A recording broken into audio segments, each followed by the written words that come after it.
Well, hello, everyone, and welcome back to Preterist Apologetics. See how that just flowed right out, Mike? Awesome. Yes. Yeah, just about to get used to that. Welcome back to another session as Mike and I continue our discussion, our review, and refutation of an awful lot of the things that Doug Wilson has said just recently. He's now produced at least two videos attacking the preterist perspective. So, anyway, Mike, good to see you again. And I know you had a couple of things that you wanted to say before we really get into Doug Wilson's issues. Yes. A couple shows back, I brought up Kim Burgess, and he's kind of definitely going into the full preterist position, but kind of holding out, I think, on a couple of texts and a couple of issues. But I misrepresented him. I thought that he took Matthew 28 there, the Great Commission, discipling the nations until the end of the age, as the end of world history, like most post-millennialists do. But he does not. He sees that the telos there is the goal. The nations will be Christianized, and that's the goal. But he does not believe that the Bible itself teaches an end of world history. Now, he might speculate, well, the sun might burn out, that kind of thing. But just wanted to throw that out there as clarification. One other thing, every once in a while, I'll get some feedback from the show. Another feedback is that, well, Mike, we want you to talk more. And this is what I have to say about that.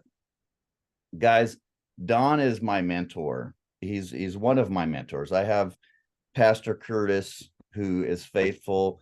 He does a great job preaching the gospel and preaching great sermons. And he goes the extra mile of printing those sermons out. So we have almost a commentary on the New Testament. He's a guy I'll go to. I consider him my pastor. I consider Don my mentor.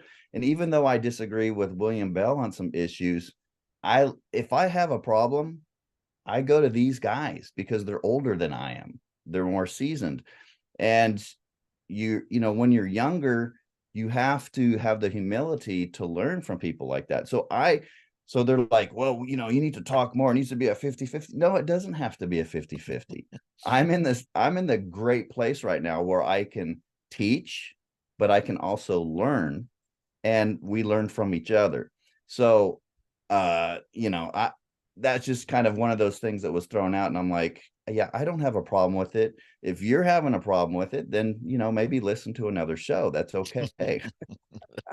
Well, I appreciate very much your comments. And look, everybody who knows me, and it doesn't take long watching to know I get started and I have a difficult place to stop and to Right. let someone else talk, not because I'm wanting to dominate the conversation. This is a two-way show here, by the way, in case you hadn't noticed, folks. uh, and I have to tell you, I appreciate Mike so very, very much. Mike and I do have our differences. We've talked about our differences a lot down through the years privately and what have you. But I've known Mike since when was that, Mike? 1990, 89, 90? 90, 91. Yeah, right along in there.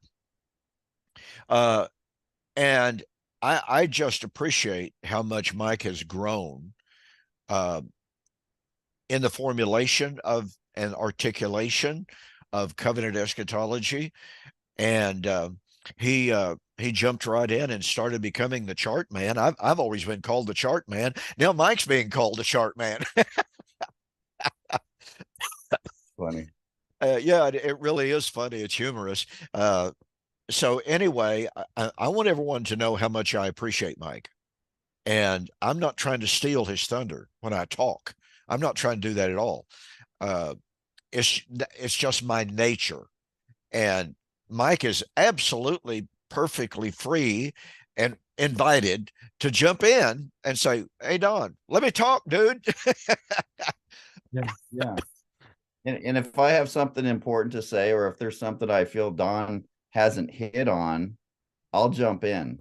But I am completely comfortable, like a 70-30, 80-20. I mean, I like it that way, to be perfectly honest. So, so those people that, oh, well, you need to do your own show. Yeah, sometimes I do my own videos, but this is a very unique show. It and is. it's a great show. And I like the format, and I like just how it's going. So, Well, again, I appreciate that very much, and like I said, I appreciate you very much. I think this program is reaching a lot of people. The number of views on YouTube demonstrates that.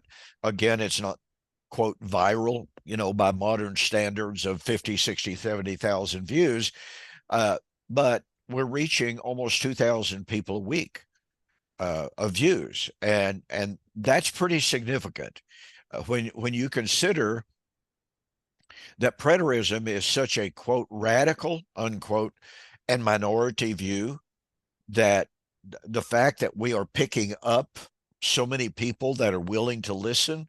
And I've invited you before to make sure you look at the YouTube video where it's being shown and just look at the comments.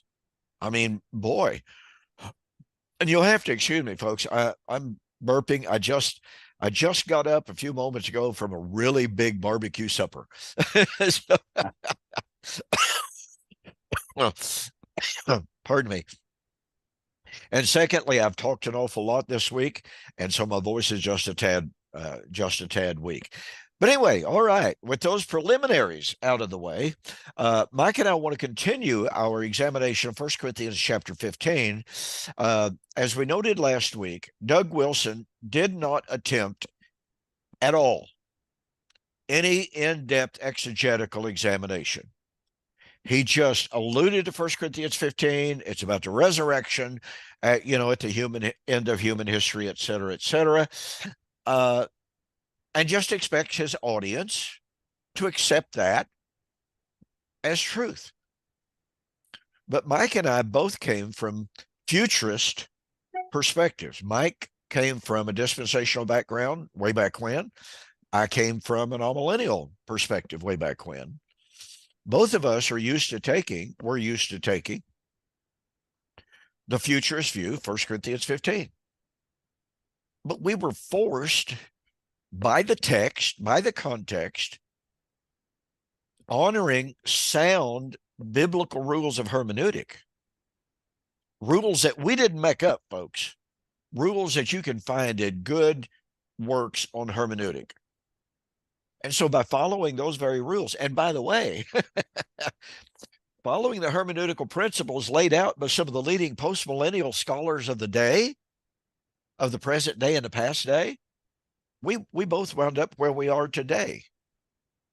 And we have invited these leading postmillennial, amillennial, dispensational scholars to meet us in formal public debate, either as a tandem or individually. It doesn't matter to me.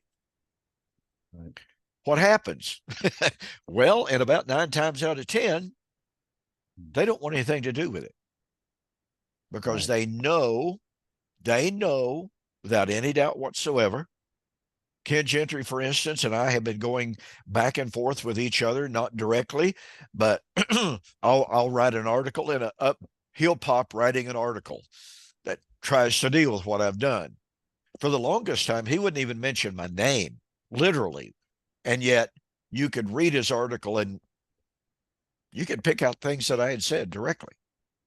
Right. But Gentry knows, Matheson knows, Soraya knows, a lot of these guys know if they get on a debate platform with either you or me, they won't be debating just scripture. They're going to be debating themselves.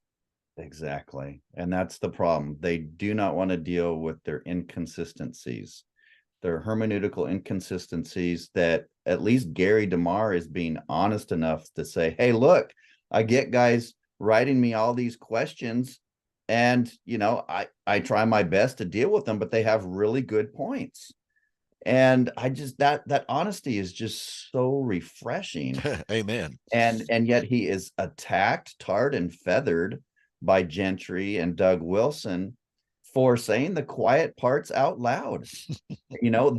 Gary, you're not allowed to ask these questions. Those kind of questions are questions that come from full preterists. And we know what we do with those kind of questions. Right. We censor them, we bury them, and we don't deal with them because they're not worthy.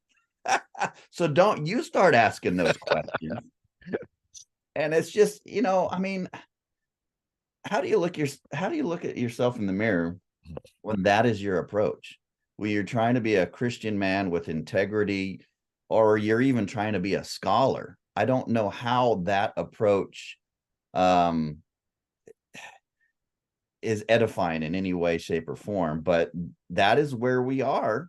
Don and I are hoping that we can get something together with Doug Wilson and a partner of his choosing. But we'll kind of wait and see what Yeah. happens.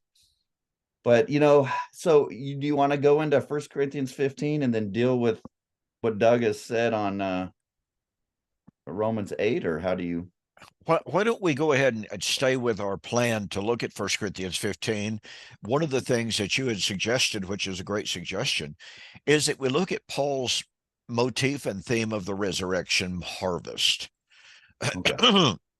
Because Paul is very emphatic. And I got to tell you, as a young man, a whole lot younger than I am now, in confronting this harvest imagery, this harvest language, and emphatically stating that Christ was the first fruit of the harvest. Well, in one formal debate I had with an all-millennialist by the name of Thomas Thrasher, at the time he and I had our debate, he had already had over 100 debates. Well-seasoned guy. Well, let me tell you, he had never debated a preterist before. And he literally did not know what hit him. Right. We had two debates. In the first one in Alabama, he got up and he had chart after chart after chart. Christ is the first fruit. And he would turn to me and he said, Don, first means first. Christ was raised physically. He was the first fruit. That means the harvest is physical. And William was my moderator. And William and I are kind of, doing this with each other. Like, I don't believe what I'm hearing here. So I got up. I had a chart prepared. I had anticipated what he was going to say. And I just had a syllogism. Thomas Thrasher, Christ was the first fruit of the resurrection. First means the very first, not second, third, or fourth. It means the very first. Christ was resurrected physically. Therefore, the harvest is physical. And I just turned to him and I said, Thomas, I want you to tell us whether or not Jesus was the very first person raised from physical death. Wow. Deer in the headlight, two before upside the head look. And I mean, he sat there literally stunned at his table. And of course, I expounded more on that. And I gave the examples of those who were raised biologically out of physical death: Lazarus, Jairus' daughter, etc. And I said, you keep telling us, you went to great extent, great length to convince us that Christ was the first to be raised from physical death. But he wasn't the first to be raised from physical death. And that destroys your entire argument. So he gets back up and he said, well, now, when I said first, I didn't really mean first. Wow. But Paul did. Paul's emphatic. Acts chapter 26, verse 21. Having obtained help from God, I stand before rich or great and small, testifying no other things than what Moses and the prophets said should come to pass. That Christ would be, now watch this, folks, you got to catch the power of this. Christ would be the first to be raised from the dead. No qualifier. No qualifier at all. Christ would be the first to be raised from the dead. Well, Mike, I hear people saying, well, all that means is he was the very first to be raised in an incorruptible body. How do you respond to that? Yeah, that's what they always say. It's he's the first to be raised in a kind of body like that can go through walls, that can appear and disappear. And I think we've covered that in another show, where it's begging the question. They simply assume that Jesus's physically raised body after the third day was a glorified body. And we don't take that position. And there's really no evidence to support that. Jesus's body before his resurrection defied the laws of physics. He walked on water. He teleported a whole entire boat with 12 disciples 3.5 miles out, to the shore, just like that, immediately. That Greek word is really clear. So that just doesn't fly. And tracking on the argument that Paul is using here, Paul is bringing this out because, remember, this modus tollens argumentation. He's breaking apart their premise that the Old Testament dead ones will not rise or are rising with them. And he links Jesus as their first fruits. He's the first to rise out of the death and out of the dead ones. So the dead ones haven't perished like the false teachers or the Corinthians were assuming. No, they were very much alive. In fact, Jesus was the first fruit to be raised out of that group. And so that's kind of where his argument is going. But he's the first to rise from the death of Adam. And if you go to Romans 5 and Romans 6, that's the whole point. What comes through Adam is the death, the sin. And Christ died only one time to the sin, and he was raised and conquered that, the death. And that is why Christ is the first. That's why his resurrection is unique. Great points. And let's emphasize the point that you made there. Throughout Scripture, when we are talking about the eschatological resurrection out of death, it is not simply out of death, okay? It is invariable. When the New Testament writers, and even in Isaiah 24 and 25, by the way, Meredith Klein makes a point of this. John Watts, in his commentary on Isaiah, makes a point of this as well, of pointing out that in Isaiah chapter 24 and 25, it is the death shall be overcome, shall be destroyed, shall be swallowed up. So, really? Is there yeah, a definite article? Definite article appears in that. John Watts really has some great things to say about that. He said, Isaiah is pointing to a very particular, specific kind or nature of death. He's not talking about death generically. Mind you, I'm paraphrasing a great deal here, but this was Watts's entire point. It is a very specific death, and that might be Montyer. I'd have to go back and look at that, but anyway, I'll be glad to provide the source on that. But that's the whole point. There's the recognition that 1 Corinthians 15 is not about death. It is about the death. And as Mike pointed out, you go back to Romans chapter 5 and following, it is the death of Adam. Wherefore, as one man sinned, and death has passed upon all men, because all sin. Hello. That's the Adamic sin, the death, or the sin. That's the Adamic, the death. That's the focus of eschatology. That's the focus of resurrection.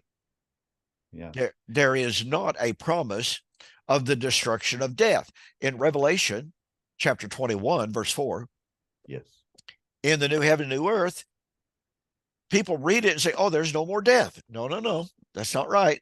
There is no more the death, no more the curse. So from the beginning of Scripture, the beginning of God's covenantal dealings with mankind, right to the very consummation, the focus is on the sin and the death. To generalize that into just some vague generic, sin and death, misses the point. Paul especially, Peter chimes in, but not as laser focused as Paul. But Paul is laser focused on the problem of Adam, the solution to the Adamic death. I discuss this a great deal in my book, The Death of Adam and the Life of Christ. Because why don't you develop that substitutionary atonement and the problem for the future? if that's all that is involved there. I was absolutely stunned when I was writing my book, The Death of Adam, the Life of Christ. I was probably three-quarters of the way through, and I found out that William Lane Craig, fantastic scholar, fantastic apologist, had just written a book on the substitutionary death of Christ. So I thought, got to have this. Ordered it immediately. And I was absolutely flabbergasted that throughout the entirety of the book, William Lane Craig argued that Jesus's physical death on the cross was his substitutionary death. He never indicated that Jesus died spiritually, and I don't mean his spirit died. I mean that he lost covenant relationship with the Father. His whole focus is on the physical resurrection. So in my book, and of course, I'd been citing different authors anyway, it's quite well documented, I might add. So I just pointed out, okay, substitutionary means in the place of, instead of. Jesus's physical death was substitutionary, so that those in the power of his death would not have to die, physically. Folks, if you if you make Jesus's physical death the focus of substitutionary death, then that means for anyone in the power of his substitutionary physical death should never die physically. Jesus took it for granted. John chapter 11, 25 through 26. If a man believe in me, though he dies, yet shall he live. Jesus didn't say, now let me tell you something, folks. I'm getting ready to die physically so that you won't ever have to die physically. Right. Because I'm going to die in your place. Yeah, I think he said, if anyone believes in me, he will never die. Uh-huh. We've got people believing in him for 2,000 years that keep dying physically. So is Jesus an epic failure, or is the death he came to overcome something different? That is the death that came through Adam, that is no longer in the New Jerusalem, like Don says, Revelation 21:4. And our good partial preterist friends have a really hard time, Don, dealing with Revelation 21:4. Are they in the New Jerusalem? And is there no more death? And what is that? And I mean, they're talking out of both sides of their mouth. I mean, we're in the already not yet, and we're blah blah blah blah. It's like, it says it right there, man. I mean, you're either in the New Jerusalem and there's no death, or not. And another classic illustration of the very problem, Kenneth Gentry, in his book, Navigating the Book of Revelation, little small books, it's not long, it's not in depth. Kenneth Gentry says, contrary to popular opinion, Revelation chapter 21, 1 and following, is not talking about the consummate end of human history. It's about the full realization of the covenant transformation that took place in AD 70. It is the new covenant bride of Christ supplanting the old covenant bride in AD 70. Well, okay. So that means since from AD 70 onward, there is no more curse. And yet, what do they tell us constantly? Oh, well, Romans 8, that's when the curse is lifted. Right. Romans 8, that's when death is destroyed. Well, wait a minute. No, that's Revelation 21, 1 to 4. Right.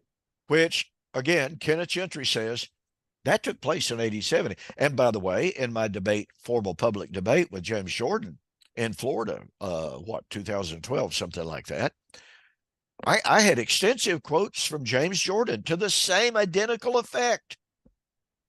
Revelation 21, fulfilled in AD 70.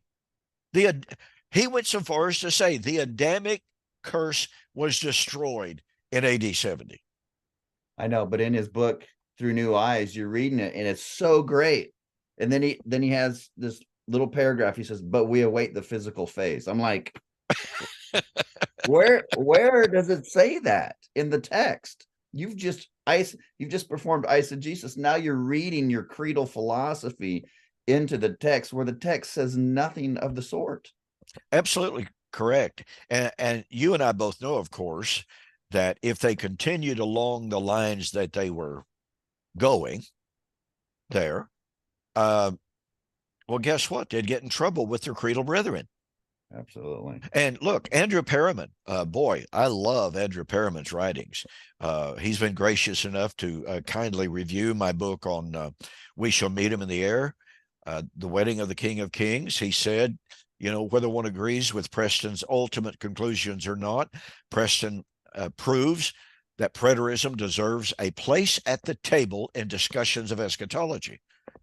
Right. Well, fantastic. Thank you, Andrew Perriman. Well, in one of his books, The Coming of the Son of Man, he is discussing Romans 11 and resurrection. And he just does a masterful job of laying it out exegetically. And he says, now, that does not mean that there is not a future physical resurrection. End of comment. Right. But again, as we've been pointing out, that's what happens with these partial preterists.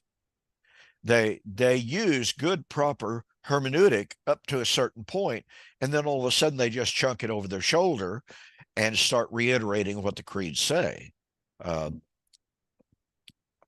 It's very, very troubling. Now, as we said, Paul uses in 1 Corinthians chapter 15, Paul says Christ was the first fruits. Now, here's something very, very important, folks.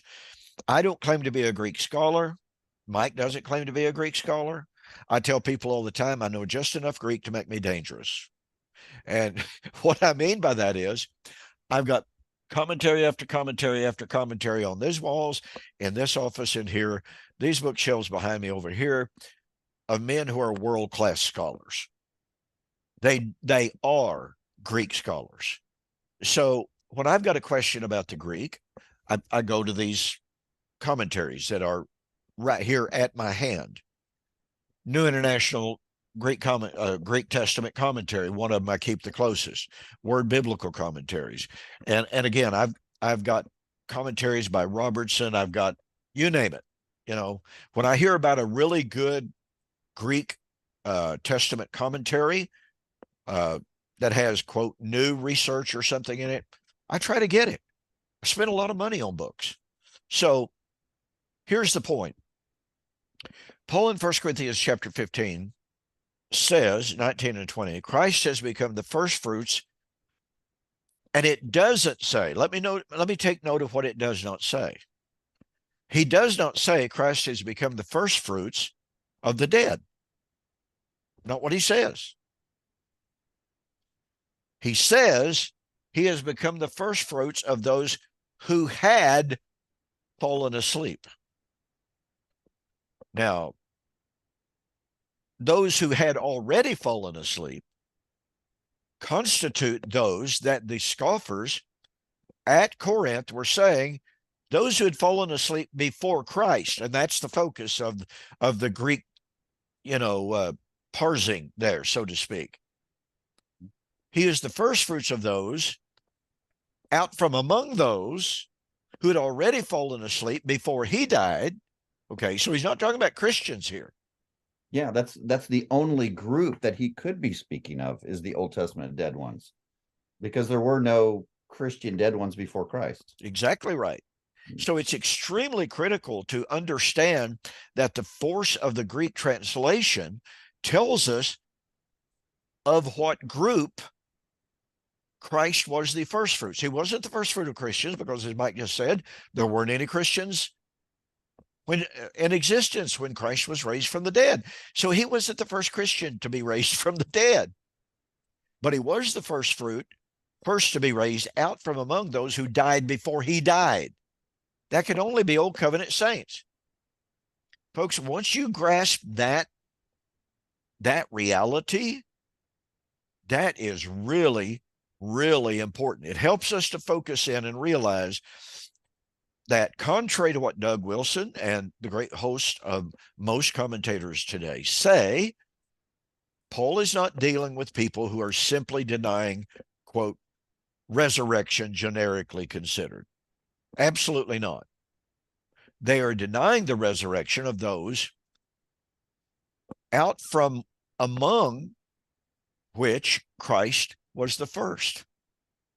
Out of the entire body of those who had died before Jesus, and by the way, that would include all of those in Hebrews chapter 11, by the way, from Abel onward. And it's important to remember too, because people just, when they think of resurrection, they only think of the physical body. But all of these Old Testament dead ones, when they died, it's not as if spiritual death just went away. Spiritual death chased them, enslaved them when they were alive on earth and when they died. And it doesn't matter if you're a soul sleeper or annihilationist or, well, soul sleeper, I guess, in this particular case, or if you believe they were conscious in Abraham's bosom or Hades. It doesn't matter, because spiritual death still held them. And that is what Jesus is the first. He's the first to conquer that. He was put to death in the flesh of the old covenant system, and he was the first to be raised in the new covenant system. And he is the cornerstone of that resurrection, glorified body that he's glorifying in the New Testament.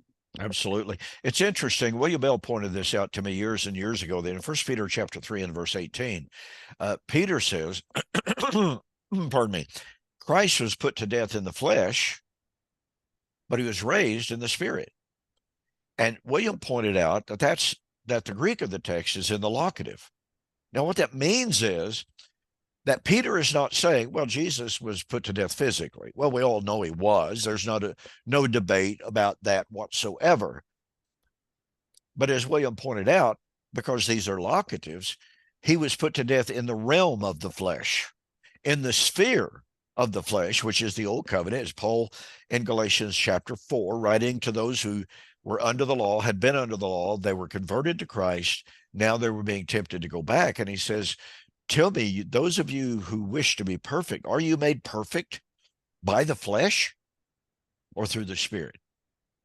Exactly. And he's not talking about physical, biological flesh. He's talking about the flesh of the old covenant world. Mm-hmm. That's the world of the flesh, contrary to the world of the spirit. So as William is pointing out, he says Christ was put to death in the world of old covenant, of the old covenant flesh.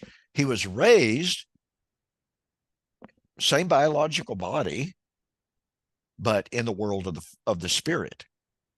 The first fruits of that world. The very first fruit of that world of the spirit. This is where, Mike, it seems to me, I know you've heard this a million times. You preterists are nothing but Gnostics.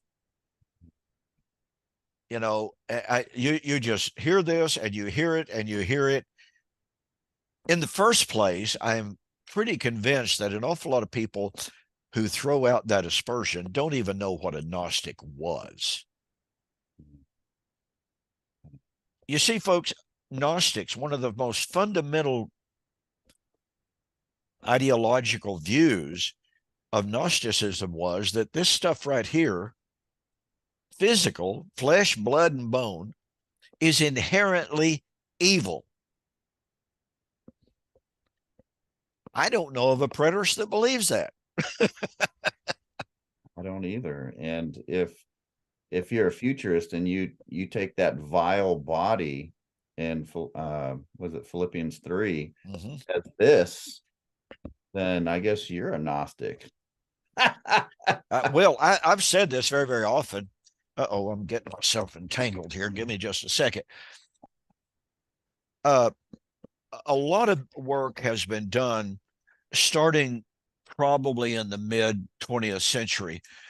And this particular book is actually, let me see here. I just got this recently. It is entitled Gnosticism and Early Christianity by R.M. Grant. And this was, first published in 1959. And R.M. Grant is more than categoric. Pardon me. in setting forth the idea, Gnosticism, guess where it originated, folks? It originated among the Jews of the 2nd century, not in the 1st century, but it originated among the Jews, probably in Egypt.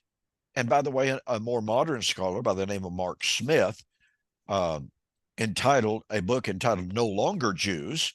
Fascinating book, folks. Fascinating book, full of just tons and tons of documentation. But both Grant and Smith, and by the way, there are many other scholarly sources that could be cited. They both point out, okay, Gnosticism arose among Jews in Egypt who were disappointed, disillusioned, and discouraged over the failed eschatological promises of the Jewish scriptures. Let that soak in, folks. Gnosticism did not spring from Christianity. Now, guess what? I believe a case could be made based upon the premise of Grant and Smith. I believe that a case could be made that when the Jews had become so disappointed about the failure of their eschatological hopes, and let me just add this thought and this fact. After AD 70, there was a widespread disappointment among the Jews. There were some rabbis said, woe unto us. Yeah. Because the time of our redemption, the time of the Messiah and the kingdom has come and gone, and we are not yet saved. Guess what they're reporting back to as the time of their redemption? It was supposed to have been in AD 70, the end of the 70 weeks. Yep. They recognize that. Yep. Modern scholars have said, is it Charlesworth? Must be Charlesworth. It wasn't R.H. Charles. Charlesworth, I'll get the exact quote if anybody wants it. Charlesworth said that after the fall of Jerusalem, there was a, quote, this is his term, crisis of faith in the very early post-AD 70 church, because guess what? Well, the Lord hadn't come. And so what I'm suggesting here, I believe that a case can be made. Here are the Jews, early 2nd century, who began to create this system of Gnosticism because of a failed eschatological hope. And there was a crisis of faith at the same time among Christians. So I believe that there was, pardon me, a conflation between Jewish failed eschatological hope and Christian failed eschatological hope. And I am persuaded, I don't have 100% proof of this, but it makes perfect sense to me, that the two sources basically joined forces to create what later became full-blown Gnosticism. And you have this doctrine of the demiurge, the bad God, and you have all of these emanations from God, but basic problem is failed eschatology. That's Gnosticism. I have yet to find anyone who has pointed the accusing finger at preterists and said, oh, you're just a bunch of Gnostics. I've never found anybody that had the slightest clue about the origins of Gnosticism, that it arose from a failed eschatological expectation. Yeah. I think even Tom Holland in this book points out that Gnosticism didn't really emerge until later. That's correct. And he develops the corporate body, and he's shown how Paul is thinking more like a Hebrew and a Jew. But at the same time, we still have, during the Second Temple period, we do have, as some Murray points out and some other Old Testament scholars, that some of the Jews did believe in a spiritual resurrection. a spiritual resurrection. When someone died, their spirit was raised from their body, and they were went immediately into God's presence, and they were judged.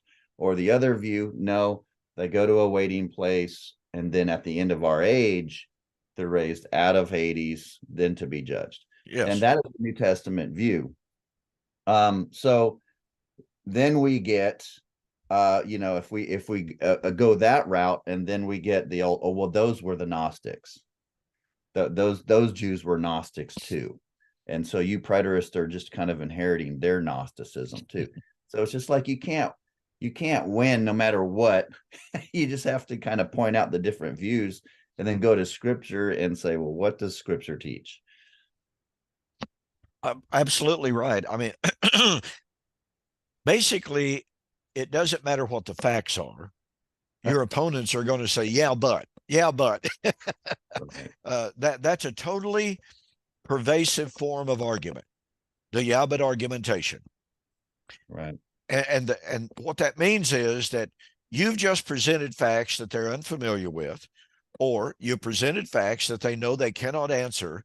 So they tried to divert attention away from those facts and say, yeah, but what about this? What about this? What about that? Etc. Well, don't talk about what about this or what about that until you deal with these facts. That's critical. And so when we come back to consider the death of Christ, that he was the first to be raised from the dead. And by the way, consider that Paul develops that harvest imagery further. Christ is the first fruits.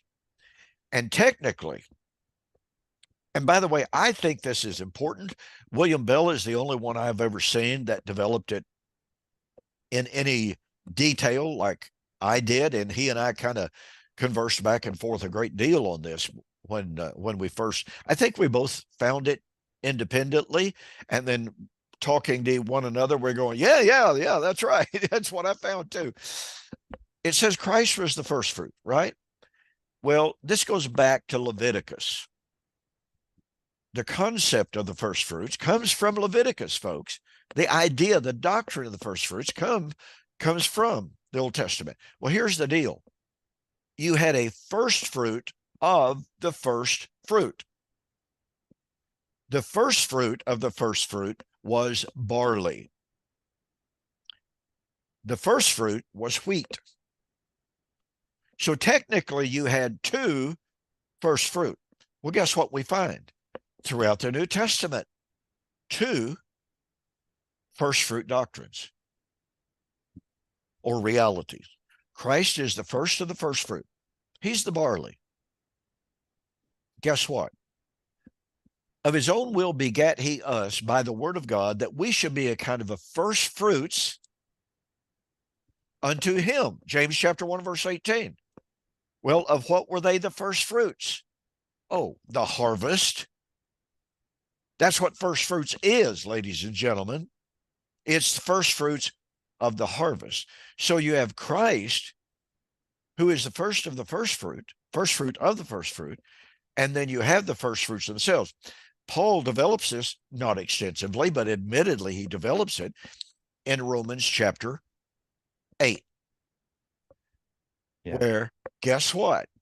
He has given to us the first fruits of the Spirit. Pardon me.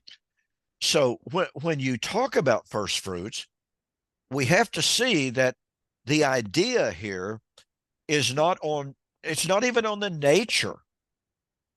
Now, I believe that I'm not going to discuss this because I'm still working on some details on it that I wish I had more information on. I can't seem to get a firm handle on some things. I've got the basics down, but that's all I'll say. But the concept of first fruits doesn't speak to the nature of imminence of the resurrection, or excuse me, the harvest at all. It just simply says it's first. It can be first fruit of barley. It can be first fruit of wheat. It can be first fruit of figs. It can be first fruit of whatever. But it's the first. And that's what we're identifying here tonight, or whatever time you watch this.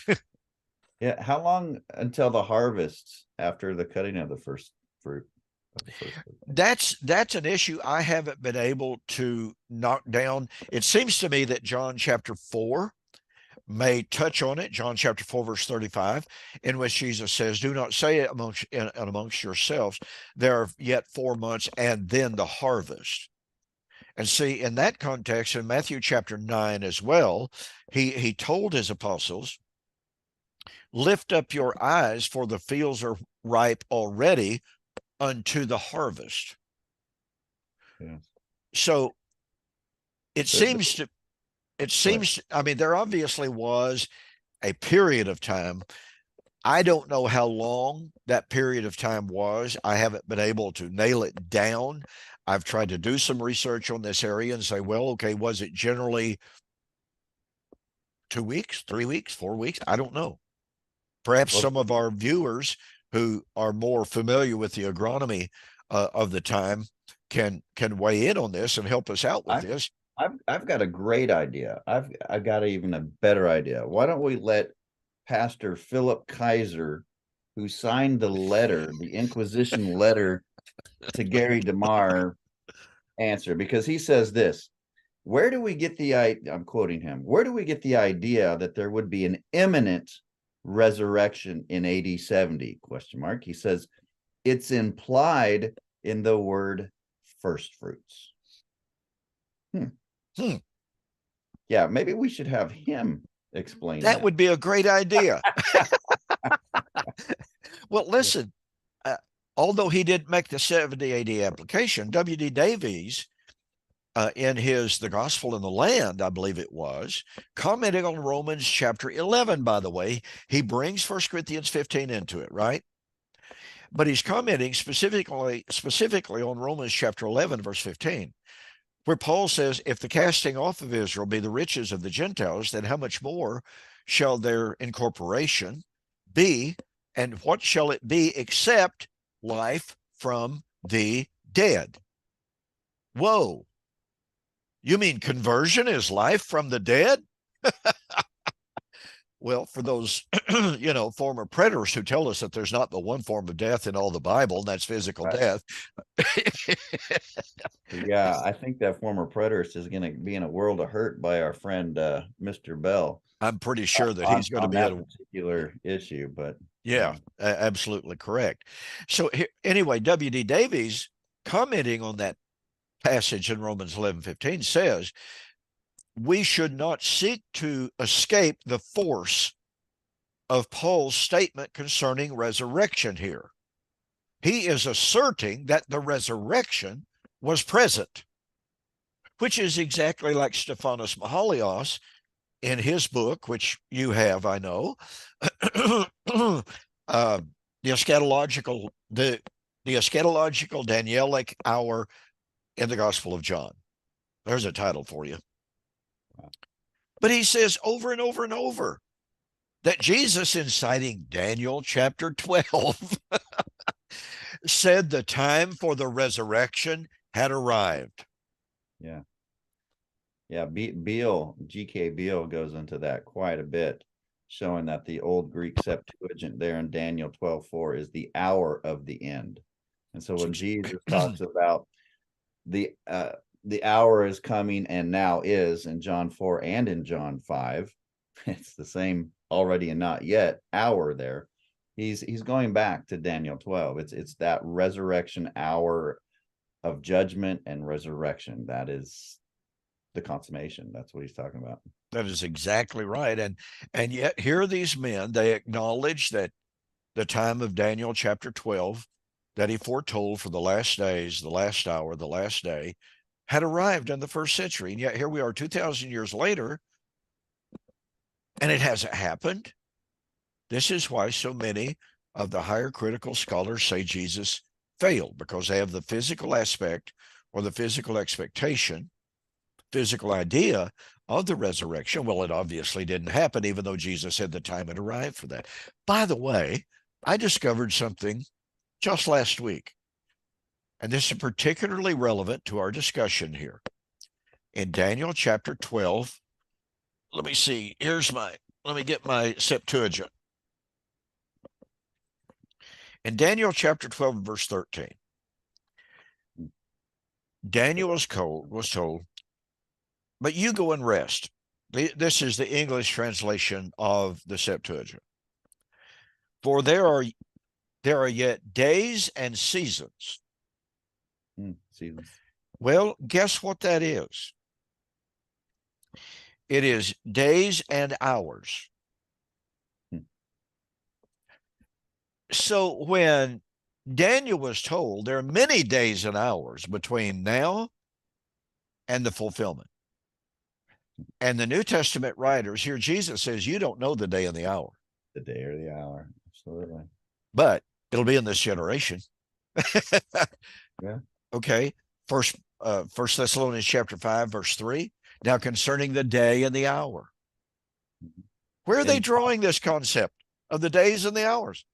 Exactly. And Right John, straight from Daniel chapter 12, verse 13. Yeah. And John Gill, who didn't develop it, very reformed, very famous Reformed Baptist. In fact, all Reformed Baptists are going to go to John Gill. John Gill takes the day and hour of Matthew 24:36 as AD 70. And he even goes on and says that the Jews could have calculated the fall of Jerusalem within a year. And he doesn't explain that.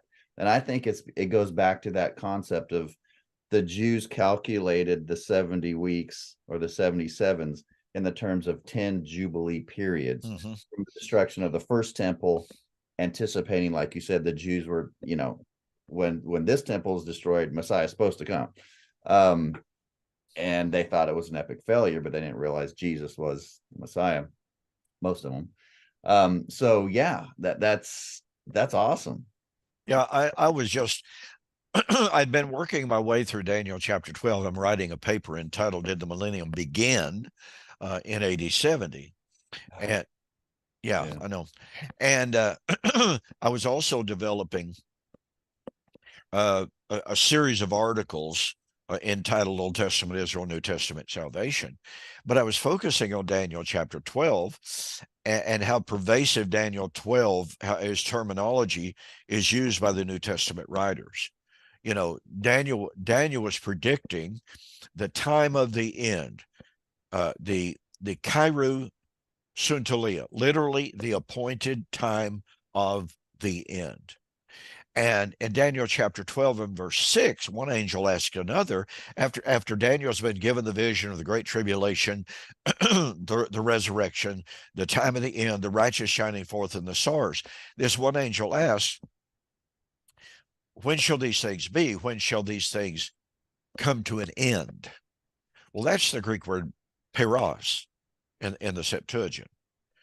Then in Daniel chapter 12 and verse 13, Daniel, go your way until the time of the end, which is literally the end of the days. Okay. And it's the appointed time of the days.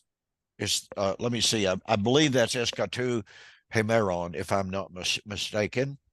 Yeah, Sam Frost wanted to water that down. He tried to make it the end of Daniel's days, his death. That's the end there, and you just can't do that in a context. Yeah. Well, Sam Frost is engaged in more verbal theological gymnastics than just about anybody you're going to see or find or read, none of which is contextual or true, but nonetheless, that's where he's at right now. So here is Daniel talking about the time of the end. Well, guess what? 1 Corinthians chapter 15, Paul's talking about the time of the end. Daniel's talking about the resurrection. Paul's talking about the resurrection. And out of which, here's Daniel was promised that at the time of the end, at the end of the days, and the end of the days is the 1335, which means it's the last day. Oh, John 6, verse 39, John 6, verse 44, I will raise him up at the last day. And by the way, Mahalios goes over this last day being Daniel's prophecy. Nice. Okay. Hello, folks. That's it. Why doesn't Mahalios develop Daniel chapter 12, verse 7?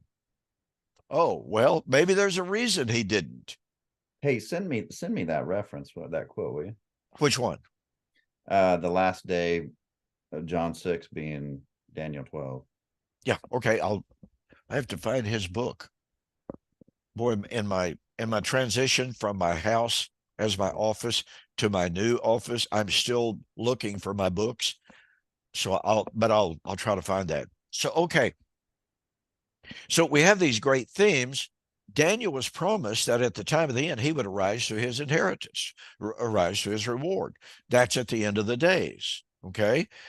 So we are told that Daniel at the end of the days would receive his reward, right? The end of the days is time of the resurrection. Time of the resurrection would be when the power of the holy people is completely shattered. But Christ was the first fruit of all those who had fallen asleep before him. That means Christ came out of the body of Old Covenant corporate Israel, including Daniel. So when would the harvest, which would include Daniel, take place? Well, let's see. Revelation chapter 11, sounding the seventh trumpet. The seventh trumpet just kind of coincidentally. Oh, yes, indeed. Oh, yes, indeed. Oh, my goodness. Yeah, got it right there. Yeah. Revelation chapter 11, the sounding the seventh trumpet. And of course, our friend Doug Wilson doesn't mention that the seventh trumpet is the last trumpet of 1 Corinthians 15. He And kind of I'm not seeing anything here about the time of the dead would be judged. So not a I'm not word. really connecting that with that seventh trumpet. Huh. And Destruction of the city. there's not a word there about the prophets being rewarded either, or the saints being rewarded either. He just says Exactly. this is the end of the old covenant age of Israel. Mhm. So he kind of gives, Doug Wilson kind of gives the full preterist world his own head on a golden platter. And then he just ever so conveniently glosses over what he had just done and jumps then to Revelation chapter 20, where he says at the beginning of chapter 20, we now leave the discussion of the end of Old Covenant Israel and the end of her age, and we begin talking about our future. Well, no justification for it. He just simply says that's the way it is. No exegesis. He just gives his view of what the millennium is all about, admitting that the millennium is a very difficult, subject, but he takes it as the current Christian age. It ends with the second coming and on and on.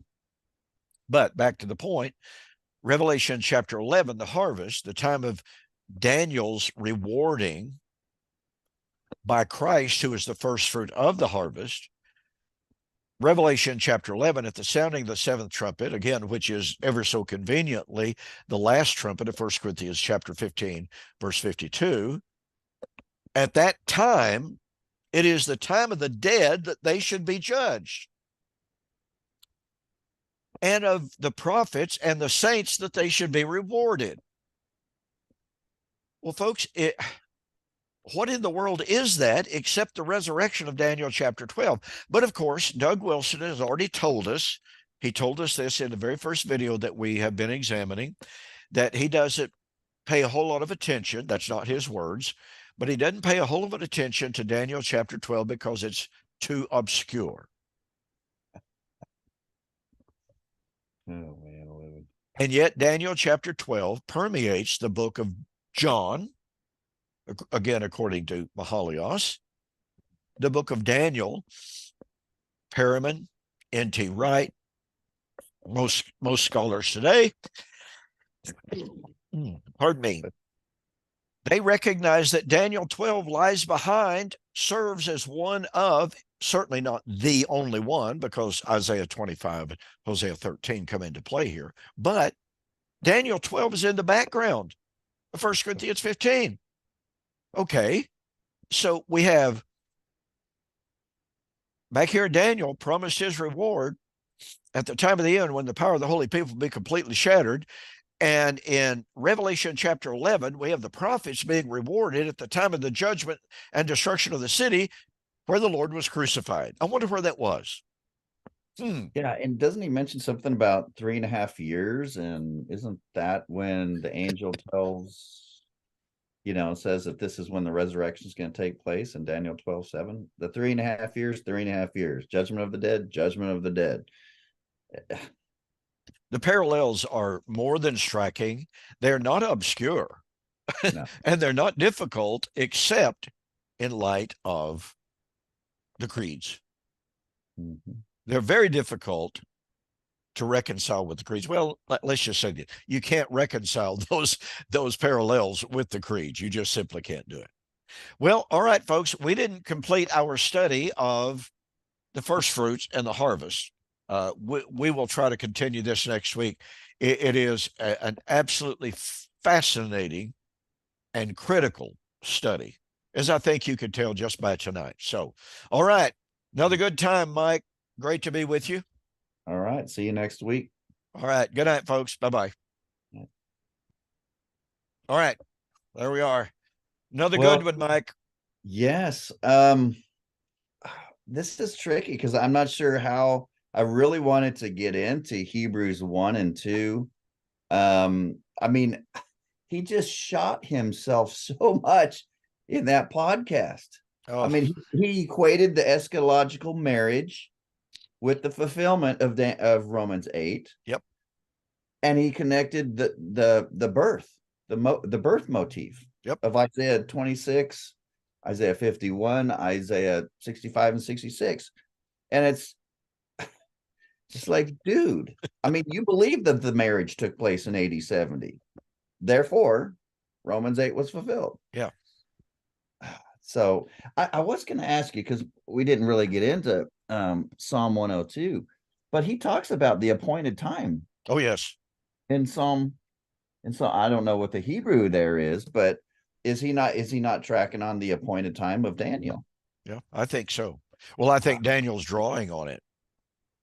Okay, yeah, there you go. Okay, so Daniel's picking up. So it's the same appointed time that, I mean, he's contrasting man's temporalness with God's eternalness and him being faithful to Israel throughout her generations, looking to that period of consummation when he creates new That people. the creation of that new people with a new name in this time of the gathering of the people.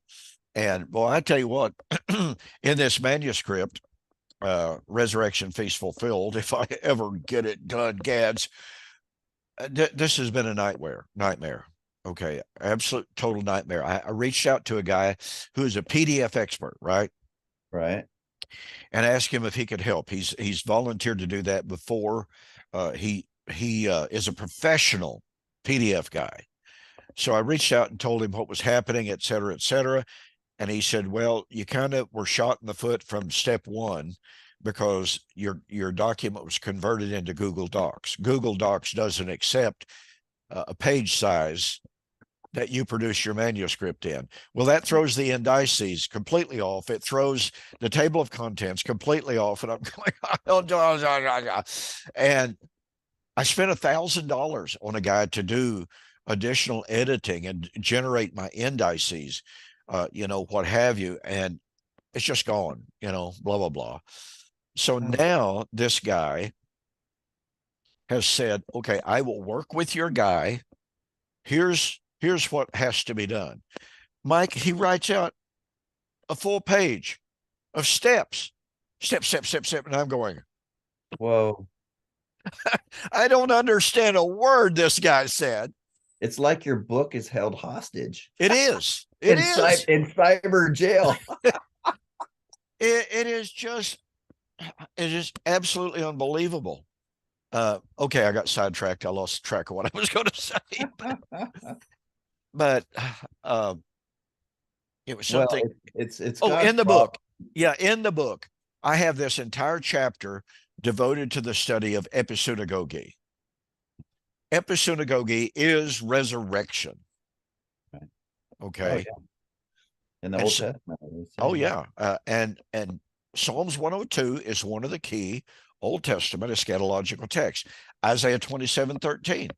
Mhm. key eschatological texts of the episynagoge at the sounding of the great trumpet, which is Matthew 24:31, 1 Corinthians 15:52, and on it goes. Right. It was such a marvelous, enriching study to trace episynagoge throughout the Old Testament eschatological passages. It's awesome. If I ever Yeah. get it published. Yeah. Yeah. Yeah. Because, and I was going to bring this up if we covered a critique of him on that, and that is the partial preterists have surrendered 100% of the second coming passages. When you throw Milton Terry in there and these other guys, it's done. So they only have two that I have found. I found admissions for every end of the world type passage. They all refer to AD 70 except for two, and that is Hebrews 1 and Revelation 20:11. That's the only two that they have left. And it's just like, you're going to build your entire theology. I mean, it's Well, crazy. to me, to try to build a case on Revelation 20:11, heaven and earth fled away because there's no place found for them, that means that there are 3 times of the destruction of heaven and earth in the book of Revelation. Yeah. Yeah. Revelation 16, heaven and earth fled away because there was no place for them. Revelation chapter 6, destruction of heaven and earth. So, Joel McDermott was just hilarious. He tried to make a distinction because it's a different Greek word. I think it's fuego or something like that. yeah, Flee versus pass away. yeah. And he did this big gymnastic thing on it.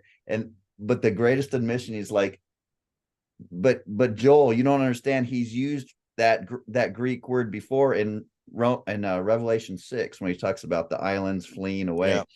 And so the decreation you admit here in Revelation 6 using that very word is AD 70. So you can't use, the two different Greek words argument.